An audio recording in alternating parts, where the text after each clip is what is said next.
Some people claim the KHOU 11 News I-team has uncovered a conspiracy of the highest order, and this involves radiation in your drinking water. Last night we told you how for years Texas state officials hid the amount of radiation they were finding in tap water. And tonight, the 11 News I-team reports it appears the state's top politicians have been in on the plan. Even the governor was informed, and investigative reporter Mark Greenblatt is here now with more. Mark? Greg, Lucy, for months we fought with the Texas Commission on Environmental Quality trying to get access to these documents and emails like this. And it took the Attorney General to finally get them released. And it was only then that we discovered perhaps what the TCEQ didn't want us or you to know.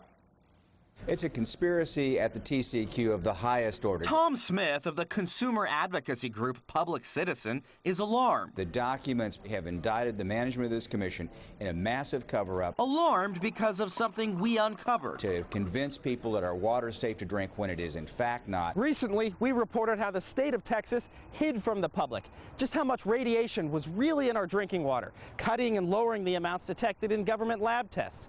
But now, because of these documents, we know that some of the state's most prominent politicians knew all about it. What was the first sign?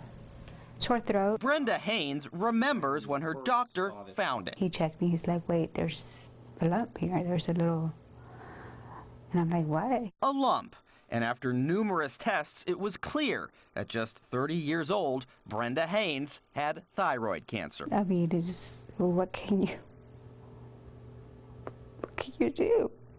I mean, I'm sorry. With the help of surgery, Brenda survived. But today, she's angry. Do you feel like they put you at risk? Yes, I do. You see, Brenda's neighborhood gets its water from Harris County Municipal Utility District number 105, where state tests originally showed their water having more radiation than allowed by federal law. But each year, the Texas Commission on Environmental Quality stepped in and improperly lowered the actual test results by always subtracting each test's margin of error, sometimes lowering the result by 50%, often below the legal radiation limit.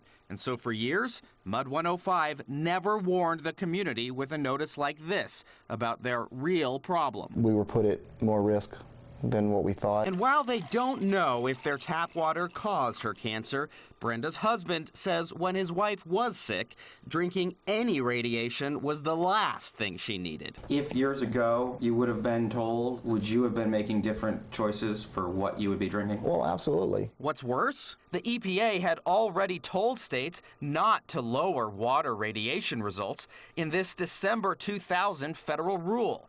And now, our uncovered emails show what happened next was not a mistake. Take this note from a TCEQ manager saying there may have been some EPA guidance on not subtracting, but this has been the practice in Texas since day one. And this option of not subtracting was thoroughly discussed with the commissioners, the top leadership of the agency. And so, we were directed to maintain the current methodology for subtracting. And this TCEQ report to the Texas Water Advisory Council tells us why. That maintaining the subtraction will eliminate approximately 35 violations, keeping the water providers in those communities off the EPA's radar. And this same report went to the state Speaker of the House, Lieutenant Governor David Dewhurst, and even Governor Rick Perry.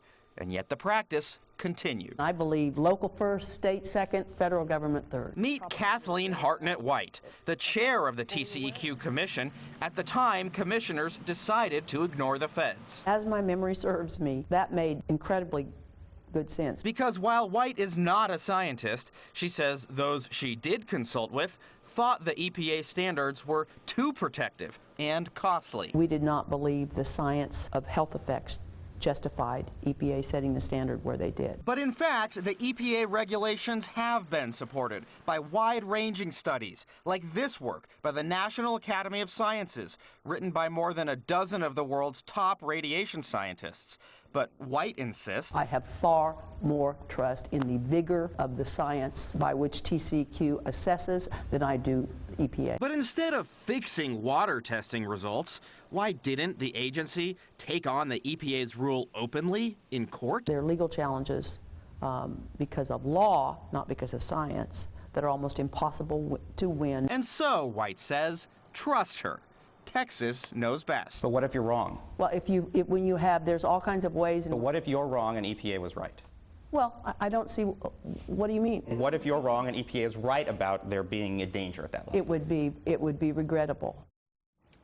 Now, later on in our interview, White claimed that the EPA's rule against subtracting was optional. The Public Citizen says that's simply not true. Lucy, Craig. All right, so have you talked with the governor or lieutenant governor about this? We've been trying to get in touch with them. I can tell you that the governor's office did tell us that he expects the TCEQ to follow all laws and regulations that are on the books, and says the TCEQ began doing that in 2008 after an EPA audit. But when we asked if the governor thinks it should take an audit before the state begins following the law, well, the governor's press office declined to answer. Also, the lieutenant governor's office didn't answer our written questions. Lucy, Greg. Well, and just like any political poll, they could always increase by the margin of error as opposed to subtracting it. It would be even worse. Could have been an option for him. All right, Mark, thanks. You're welcome.